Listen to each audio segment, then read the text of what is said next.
welcome to the Vinland Entertainment Podcast. You're here with Jester and Link. Welcome to our sixth, whatever it is. Fifth episode on following up with our latest in the Terminator series. Well, not the latest is Dark Fate, but we're doing Genisys today. We're going to try a little bit of a different format where we actually watch the movie and give some commentary so you can actually watch it at the same time as us and hear our commentary over the top. But first, Jester, you got some starting notes as you always do? All right, so Terminator Genisys. So with Salvation, since that wasn't a great success, both critically, commercially, the Halcyon company that was financed a success it, in my household. Oh yeah, 100%. Yeah. Paramount ended up securing the rights after Halcyon, the Halcyon company who distributed and financed Terminator Salvation, ended up filing for bankruptcy. So Paramount picked it up with Skydance, which then they come on to do this movie and Dark Fate. So this movie, I liked where they went with it, but I know when I watched the trailer for this, before I went to go see it in the cinema, I was genuinely pissed off. Yeah. I mean, we said this in our last video for Salvation, how they telegraphed too much about John Connor's Well, they gave it role. away. Yeah. They gave it away. Yeah. But Return of Linda Hamilton. That's in the next one. Genisys. Not Linda Hamilton, that's in Dark Fate, my friend. Oh. So this one here is directed by Alan Taylor. Sorry, got my movies confused there. That's okay. So this is directed by Alan Taylor, known for Game of Thrones. Just got my wires crossed there, sorry. No, that's cool. I watched Genisys and Dark Fate back to back in preparation for both of them, and that's why I think I've got the wires crossed. That must have been a painful 4 It hours. was, yeah. So directed by Alan Taylor, who's directed Game of Thrones. There's quite a few Game of Thrones alumni in Terminator. Amelia Clarke plays Sarah Connor in this. Jai Courtney, there he is. We'll talk about him in a sec. Now, we've spoken about him a lot in our other videos about how we won't dwell too much into how that. he's not the best Kyle Reese. I think we've hammered that in really hard. I don't think we're going to... Because I'm painstakingly watching this movie again, I'm going to hammer it one more time. Okay. But not I was going to now. say we're not going to, but you can do that. No. I guess this is where... When I first watched this, I was really confused with the continuity of the movie. But then after reading some of the notes, it was, they were said like they were literally doing a reboot to a degree of the actual franchise. So even some comments I read was as if Terminator 2 didn't happen, right? It was just based off the first one. Other comments was 1 and 2, and it ignores 3 and 4. But even this, so we see, I think this is supposed to be a young Kyle Reese. Yep, in the sewers. In the sewers. I think the original intent with this was to do a soft reboot, if you will. Yes. Yes. We are in the era of reboots, unfortunately. Yeah. No, we are, unfortunately, big time. But the idea for this was to do an alternate universe. At this time, this is where all this multiverse stuff was really kicking into high gear with Marvel. Star Trek also was the first one I saw where, the Romulans lost their planet, and they had the alternate timeline. So this was like that, wasn't it, Genisys? Very much, yes. So it's just based off literally the first movie, something maybe with the second, because they don't mention Judgment Day in this. Like August 29th, 1997. They do mention that the bombs fall, but they don't really sort of classify about the actual timeline as discussed in T2. So here we go. We got it. So this is very much sort of aligned with similar like the end of Terminator 3. So we see, I think this is supposed to be a young Kyle Reese. Yep, in the sewers. In the sewers. And again, this is where it used to confuse me with the continuity, because remember in T1 when Kyle Reese would give that backstory about the new infiltrator models are new, they're powerful. In 2029, give or take, this is Kyle Reese as a kid. And there's a Terminator walking down. They may not look human, but sounds human, almost like an infiltrator model. And, definitely different to what was explained in T1. Technically, these things shouldn't have been kicking off for another 10, 15 years. Yeah. And John saves him. Did he even mention in number 1, in his little backstory piece where they're sitting in that tunnel, or throughout the movie at all, that how he met John as an adult or as a kid? Because even in Salvation, he was like a young adult sort of age, where it was I'm blanking out, the guy from Star Trek who played Kyle. Oh, Anton Yelchin. Yeah, that's it. Sorry, yes, Anton Yelchin. Who, I mean, he was a young adult there, and he met him while he was already doing resistance activities, but this has obviously changed it again where he's a kid when he meets him. Yeah. Look, Jason Clarke, who plays John Connor, no relation to Emilia Clarke, of course, and Aussie as well. Great actor, but him cast as John Connor, I don't know, I always had this thing where it's, I'm imagining the John Connor from T2, the older John Connor. His acting's pretty good, and they try to sort of create some continuity, I guess, with the scar down his face. Yeah. The first 20 minutes of the movie, like this section, I actually don't mind it because this is one thing that was always missing from the film medium of Terminator movies, like the Future War. We've got snippets of it. This is sort of, after reading the T2 book I've mentioned before, similar yet different, but I do like how they are showing, the Future War before they go in and actually stop Skynet. Yeah. And it's actually pretty good action. It's good action. Some of the effects are pretty good.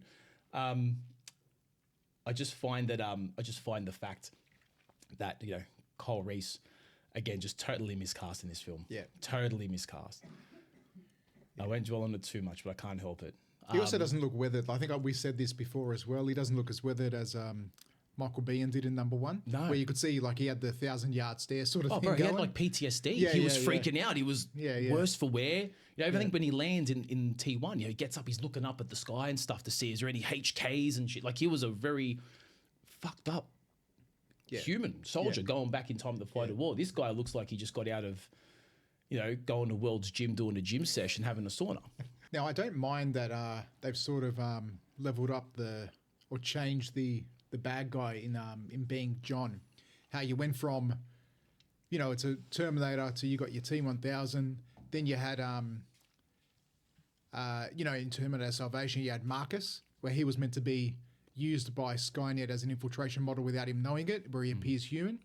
Now you got a human transforming into a Terminator through, I don't know, what like nanotechnology. So I don't mind it like that. But I think the execution was wrong. Yes, and also the fact that it almost. Once again, I'm 50-50. I like the idea that Skynet realized through all the different time cycles or whatever. We've spoken about this before with the time cycles and how many times has this happened, that it finally realized the only way to beat John was to take over John. Yes. So I don't mind that, but it almost like destroys John as a character that he's now the bad guy. Yeah. But I don't hate it. But yeah, I don't know. I'm very conflicted. Yeah. No, it's an interesting concept if executed correctly. Yeah.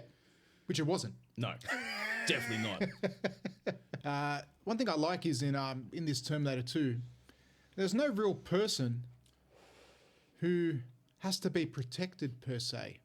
Usually there's always a vulnerable person who's protected. Like, well, it's still Sarah Connor in this. Yeah, but she knows how to use weapons better. You know what I mean? It's like, it's like everyone in this is an action hero. It's a different dynamic in the team.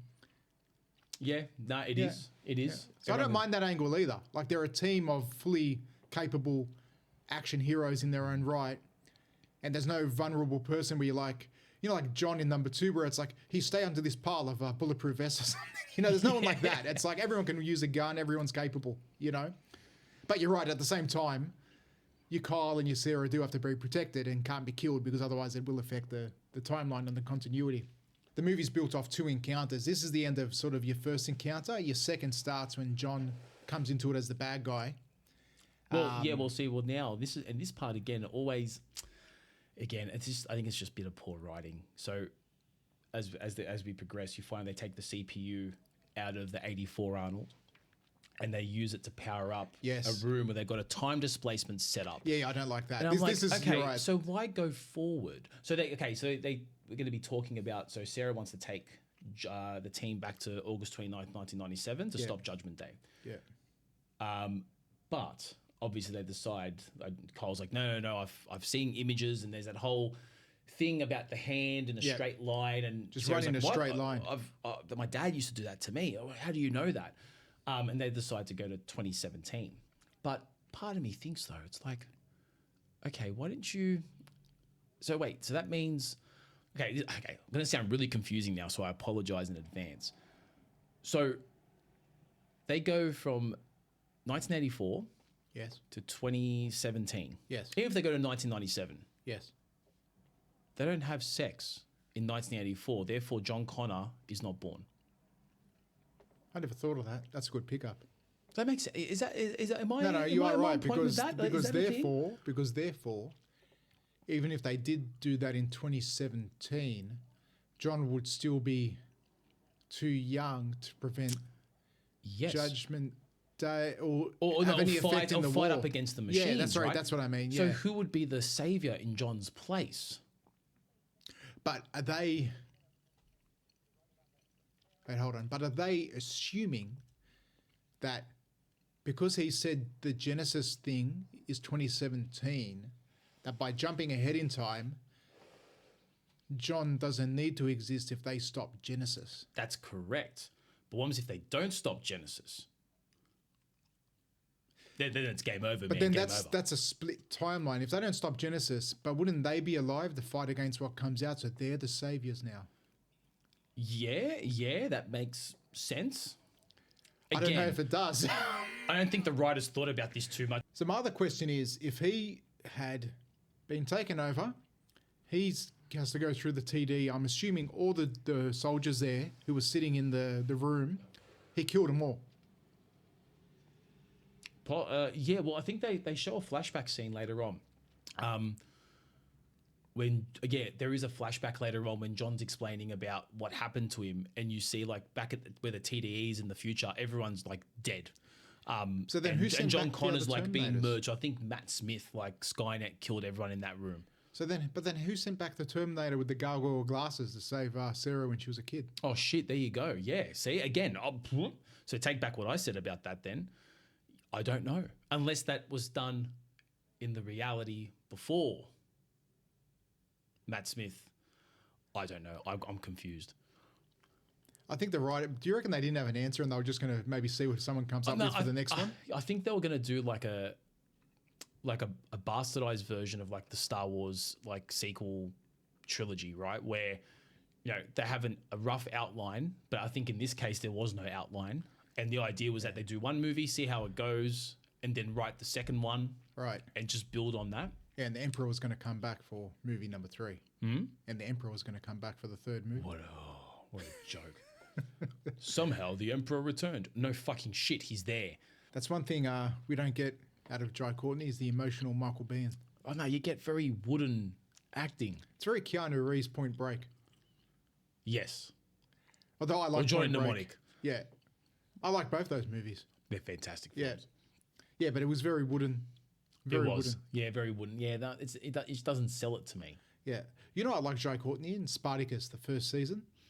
Oh, yes. Is it Blood and Sand? Spartacus Blood and Sand, I think is the first season. And I liked him in that as Varro, I think was the character's name. He was the Roman who gave himself up to be a slave because of his debts. Yeah, okay. And that I quite enjoyed, but there's a whole bunch of other stuff I have not liked at all that he's been in. Well, he was good as Boomerang. Yeah, that was all right. I liked him as yeah. Boomerang. Yeah. The setup for the final battle was not actually the setup for the final battle, it was interrupted by John. Yes. Well, I think the idea that there was no one to battle with, I think what they were intending to do was to go to where they are now, go to Cyberdyne and just blow the place up. Yeah, that's right. But I suppose that's what they were doing getting all the gear ready for. Yeah, just to go in there and just Yeah. nuke the site from orbit, just to be sure. See, I would have liked, I think what you alluded to, where they come through the portal, they go to the cop shop. John tries to free him as a lawyer. They then realize he's what he is, a Terminator, and Pop saves them. Maybe with a car chase, maybe with the bus, maybe not. And then they go back, they do the final battle prep, and then they go towards Cyberdyne where John is. Because John knows they're going to try and make a run towards Cyberdyne, and he's waiting there for them. Yeah. That would have been much more streamlined, I reckon. I'm pretty sure a lot of the pre-movie release, you had limited info on what Matt Smith's character was, but the way it was advertised was like he was one of John Connor's right-hand men in the Resistance. Right. But they never really expanded more on that. So that they hid well. They hid well that this guy was like Skynet, but they didn't hide well that John was compromised and was a machine. Yeah, they should have done it the other way around. Yeah. Yeah. Yeah, I don't understand how decisions were made around that. I don't know, man. Maybe Paramount and Skydance had focus groups and some marketing gurus like, oh yes, well the young generation, which takes up around 70% of the people going to watch this. I reckon they probably hadn't even seen a Terminator movie. So I thought, well, this is it. He's gonna die again. We're gonna see the end of another Schwarzenegger T800 model. Yep. But he doesn't. He survives this. It's the only one he survives. Yeah. He does. Again, setting up for The other ones. sequels. I Then do he like goes- how then he he goes- uses the TDE to kill him, though. Well, yeah, and then again, is that a full functioning TDE? Like, what is happening? It's like they're spinning about in like blue stuff. Yeah, well, that's like the TDE, yeah, the blue stuff, and it's like fucking them up. Oh, I guess though, because of the TDE, nothing dead will go, right? Oh, it was his nano machines. Yeah, sorry. Yeah. And then whereas Schwarzenegger's covered in skin. That's why he's holding him there. Yeah, Okay. That makes sense. I think I knew that before, but I just had a mental blank once again. As this movie moves on, I remember less and less. yeah, I don't know. I think just, I don't know, the acting, it just doesn't sell it to me. I think the acting was poor, and like I said, after the First 20 minutes. first act where they kill the T1000, the rest of it just goes to shit. I remember that sort of setup from all the times I've seen it pretty well. After that, it's just a mess in my head. Yeah, Like none of it's memorable. It's just sludge. no, it is. It's just, like I said, a massive dump on people. Yeah. And this was when Emilia Clarke was, at the peak of Game of Thrones. You Yeah. know, so she was doing other movies at the time. From none of which I've seen. I think some of them are romance movies or whatever. Yeah, Not my no, I type haven't of really thing. followed what she's been doing, Yeah. like outside of Game of Thrones, of course. But yeah, I mean, it's disappointing. I never want to see a Terminator movie fail, even if it's No, I always Even go if in. I it's- always go in with like optimistic. Yeah. Even though I know if I know it's going to be shit, I'll still go in there going, okay, give it a chance. they'll always give get it a my chance. money. They'll always get my $25 or whatever at the cinema, like in the first week it opens to go see it. No matter how horrible it is. At least here, this regenerated T800, this Arnold Terminator is better than fucking owning a drape company and selling drapes. I don't know. He was a pretty methodical drape salesman. Yeah, I know. Yeah. Polka dots. Yeah. We're going to get to that in the Squiggly next lines. movie. Oh, God. Who the fuck thought of that? I don't know. They should Oh, be you know given what? an We're just going to award. make him own a drape company. Yeah. Like, that's where we talked about comedy and action. That's just taking the piss. Yeah. But I suppose it's also what does a guy do when he's meant to support a woman and a baby? Okay, Be a construction don't worker? support a woman and a fucking baby. In Terminator Salvation, there was not Salvation, Sarah Connor Chronicles, there's this awesome episode where a Terminator goes back from the future, but the coordinates all got fucked up. So he ended up going back to like the 1800s or the early 1900s, right? Yeah. So he's like, okay, he started up a construction company business to help build this awesome building, right? And then he locked himself in that building and powered down for like 80 years and then turned back on. Ah, right. Okay. You know, I see. Like, Yeah. meh. If I was a Terminator, So he trying made to- his own tomb. Made his own tomb. yeah. So does that mean that Skynet now are sending? Because even that contradicts what Arnold says in T2 when he talks about his CPU, right, being a learning computer, but how Skynet switches it to read every time we're sent out alone. So when you look at like even Dark Fate, the Terminator that goes back that kills John Connor, spoiler, technically that chip's set to read, not read and learn, right? But he's learning. He learns how to hang drape. But then he learns because he's like, I've lost purpose. I don't know what to do with myself. Oh wow, purple's a nice color. I might start making some drapes. Look at this placemat. It's got polka dots. Oh, good for drapes. Like how the fuck? He was on a read only. I don't have answers for you. Okay. I I'm don't have sorry. answers either. Again, more questions than fucking answers. Same as this fucking movie. Excuse my language. And thanks very much, everyone, for listening. Yep. And again, thank you so much for putting up with us as we go through this movie. And again, like I said, the next podcast will be with Terminator Dark Fate before we crack on to RoboCop versus the Terminator. Yes, our first video game, I suppose, Let's Play or There's going to be a lot of F-bombs being dropped in that. I'm telling you that right now. Yeah, definitely. All right, Jester, I'll see you next time. You enjoy your trip away for work, and we'll crack on with Genisys for the folks at home. No worries, mate. All right, speak to you soon.